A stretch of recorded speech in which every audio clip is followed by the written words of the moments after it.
गंगा कहती है एक बार जीते जी मुझ में डुबकी तो लगा कर जाओ, फिर मरने के बाद अस्थियां लेकर मत आना। गंगा कहती है मैं खुद तुम्हारे दरवाजे पर पहुंच जाऊंगी, तुम्हें आने की जरूरत नहीं पड़ेगी, मैं खुद पहुंचूंगी। गंगा नहाना का मतलब क्या है? गंगा का स्नान का मतलब क्या है? बोलो जरा। जितने लोग आस्था पर कथा सुन रहे हैं, जितने लोग मोबाइल पर यूट्यूब फेसबुक पर कथा सुन रहे हो, गंगा शिव महापुराण की कथा सुन रहे हो, गंगा नहाने का मतलब क्या है? गंगा स्नान का मतलब क्या है?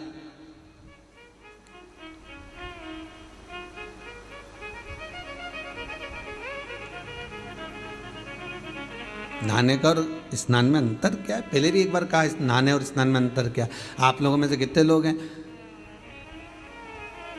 जो स्नान कर कर आए? जितने लोग टीवी पर कथा सुन रहे हो, आप लोगों ने आज स्नान करा कि नहीं करा?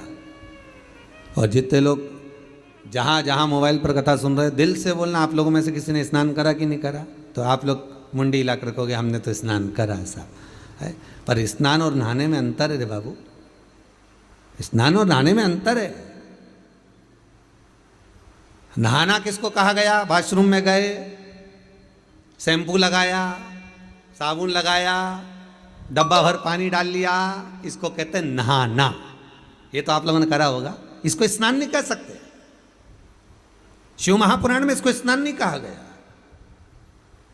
इसको स्नान का संबोधन नहीं कहा गया, इसको तो कहते हैं नहाना। बाथरूम में गए, स्नान इसको नहीं कहेंगे कि आपने डब्बा भर के पानी डाल लिया, आपने वो साबुन लगा लिया, आपने थोड़ा सा सर्फ लगाया, आपने जो शैम्पू लगाया, इसको इसको इसको स्नान नहीं कर सकते, इसको नहाना कहते हैं। ब्राह्मण जब पूजन कराने बैठता है, ब्राह्मण जब कर्मकांड करने बैठता है, ब्राह्मण जब जजमान को सामने बिठाता है तो कहता है स्नान कर कर आइए। ब्राह्मण ने यह नहीं बोला कि नहा कर आइए। ब्राह्मण संबोधन कहेगा कि स्नान कर कर आइए, नहा कर नहीं, स्नान कर कर। नहाना सरल है, स्नान करना कठिन है। स्नान किसको कहा गया? शिव महापुराण की कथा कहती है स्नान किसको कहते हैं? 3.5 करोड़ रोम छिद्र ये मनुष्य के शरीर पर हैं। ये जितने रोम हैं मनुष्य के शरीर पर, ये 3.5 करोड़ हैं। शिव महापुराण की कथा कहती है एक दिन में जिसके मुख से 3.5 करोड़ बार भगवान का नाम निकल जाता है, समझ लेना उसका स्नान हो जाता है, उसका स्नान हो गया। अब आप में से कितने लोग हैं जो स्नान करके आए? ईमानदारी से बोलो। 3.5 करोड़ बार जिसने भगवान का नाम लिया, 3.5 करोड़ बार जो भगवान का नाम का उच्चारण करे हो, 3.5 करोड़ बार जिसके मुख से भगवान का नाम निकल गया हो, तो उसका स्नान हो गया। तो फिर क्यों कहा गया स्नान और नहाने में अंतर?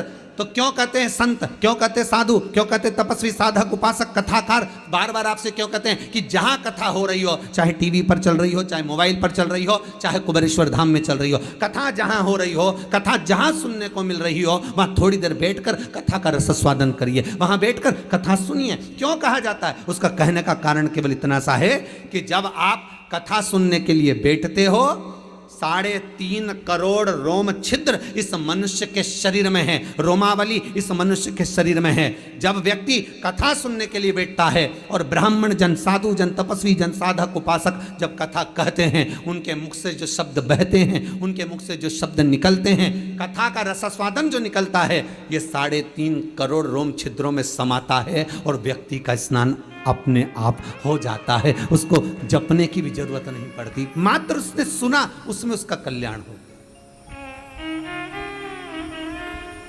नहाना और स्नान अंतर है।